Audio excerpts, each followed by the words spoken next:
2, 3, 4, 5.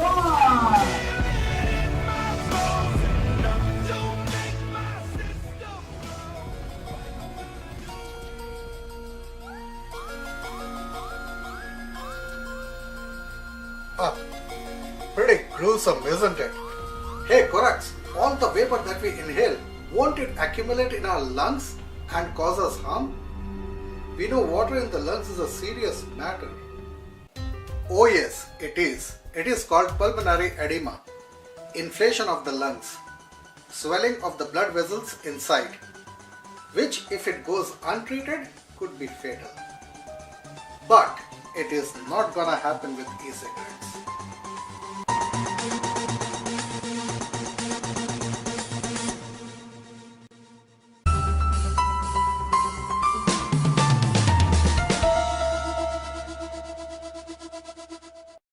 Vaping. Don't we risk vapor accumulating in our lungs? Hey folks, Corax here. You know, I frequently travel across the country helping new vapors, speaking out against smoking and preaching the goodness of vaping. I get inundated with the above question every time. And a strong believer of vaping that I am, I spontaneously reply with Professor Ricardo Polosa's classic quote, "This is ridiculous.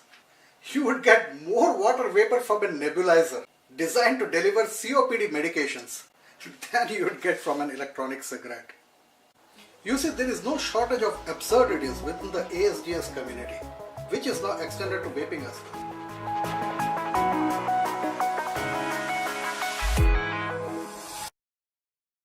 People at war with smoking is understandable. Their cause is just. But when they try the same logic on vaping, it becomes ridiculous.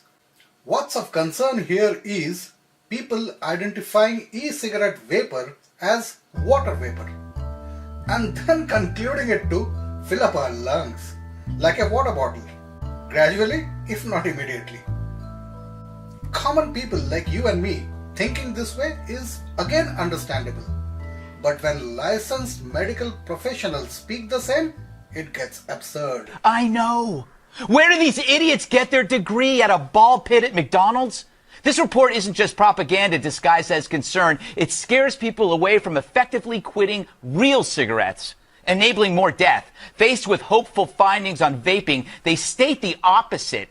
And not only absurd, this is then a disservice to humanity. Let us first get to know two important things on the subject. You cannot flood your lungs with liquid by inhaling anything. And there is a difference between smoke and vapor, and our lungs react to each differently. First and foremost, we should understand that inhalation of even pure water vapor will not flood the lungs. Unless one is drowning, of course, in a water body, for example sea, river, lake, etc. That water in the lungs disorder occurs internally, only by lungs' own secretion. When someone gets liquid in his or her lungs, it's from an allergic reaction, sickness, or chronic condition, causing the lungs to secrete liquids. This is pulmonary edema. It is an abnormal buildup of fluid in the lungs. This buildup of fluid leads to shortness of breath. Pulmonary edema is often caused by congestive heart failure. When the heart is not able to pump efficiently, blood can back up into the veins that move blood through the lungs. As the pressure in these blood vessels increase, fluid is pushed into the air spaces called alveoli in the lungs. This fluid reduces oxygen movement through the lungs and thus breathing becomes difficult. And remember, we breathe in moisture all the time. Thus liquids gets into the lungs more often than not. And together the amount of fluid that we inhale regularly is much more than what we do with vaping. Way more. That includes water. Our daily showers get more water into our lungs than anything else. Just by normal breathing we are intaking water.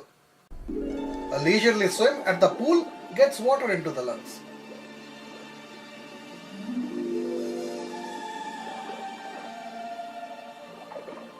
And how about the asthmatic patients who use nebulizers regularly?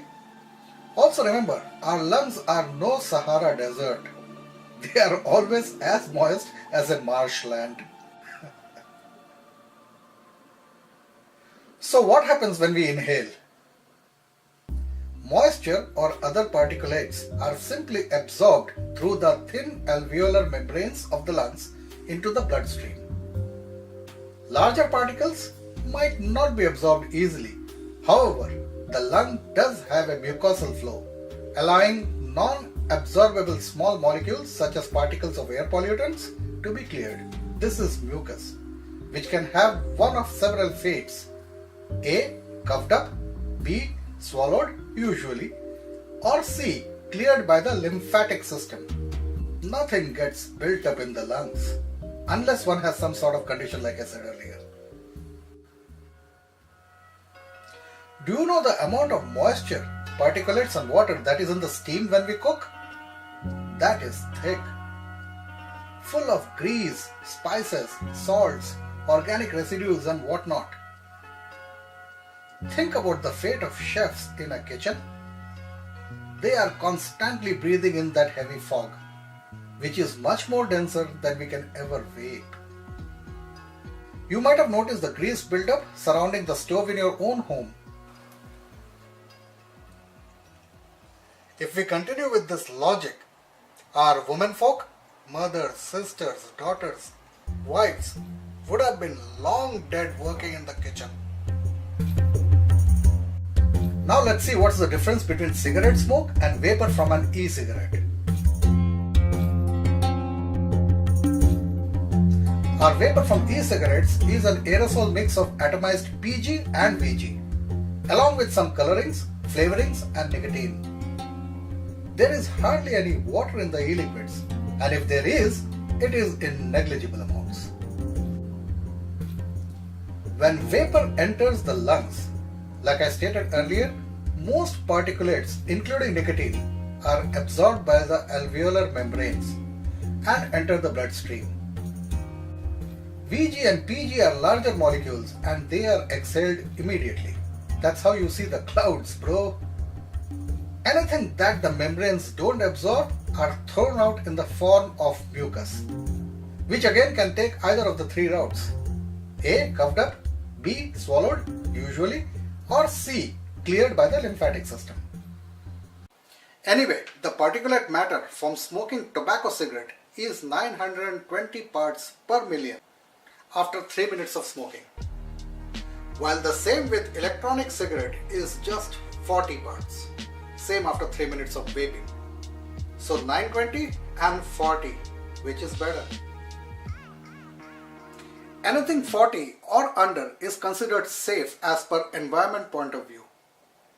That is, if your workplace has 40 or less ppm in the air, they would not do anything, as it is perfectly safe for everyone to breathe. But remember the 2013 China report? When they had that smog problem? The air quality there then had reached 1,000 parts per million of particulate matter. That time it was essentially being trapped in a room full of smoke all the time. More than 300 is considered to be hazardous for breathing, human and animals alike. And that city was forced to shut down schools, airports, businesses because of air pollution. Cigarette smoke is very similar to that smog. Though it may look feeble in comparison to our e-cigarette vapor, in reality, it is much thicker. And much of it stays within the lungs. Note the tar. Which is why you find exhaled smoke from cigarette smoking to be lighter than what it was inhaled. The opposite is with e-cigarette. You will usually find equal quantities of exhaled and inhaled vapor. Besides, PG in our e-liquid is highly hygroscopic, meaning it pulls water from its surroundings. When we vape, water is drawn from our mouth and lungs into the vapor mix. Thus, we tend to dehydrate more with vaping. And the solution is to consume enough water, especially if you're on high PG liquids. And remember, what we do know is that PG and VG are not going to leave a long-term residue in the lungs. The fact that they are listed as verified excipients by inhalation by the IPEC demonstrates the scientific opinion that they are safe for long-term use. As such, where is the scope for any excess water or any fluid buildup that way? There is none, else a lot of vapors would have drowned by now. Well, let's recapitulate, shall we? We cannot make our lungs flood except by drowning. E-cigarette vapor has hardly any water in it. We inhale more fluids by regular activities than by vaping. For example, taking a shower, swimming, cooking, visiting the sauna, using a nebulizer, etc. Tobacco cigarette smoke has more particulates, 920 parts per million, than e-cigarette vapor, 40 parts per million. And our e-liquids are hygroscopic rather than moisturizing. So folks, asking questions is okay. We need to know what we are doing, right? Which is why when our friends, family, the common public at large is asking us about the water in lungs aspect of vaping, it is okay. All we need is to educate them. Tell them it is not going to happen with vaping. Because firstly, the vapor here has minuscule amounts of water. Secondly, it has PG, propylene glycol, which is actually an antivirus, antibacterial agent. In fact, we are thus protecting our lungs rather than filling it up with water. Hope that makes sense. And thanks for watching, folks. Subscribe for more.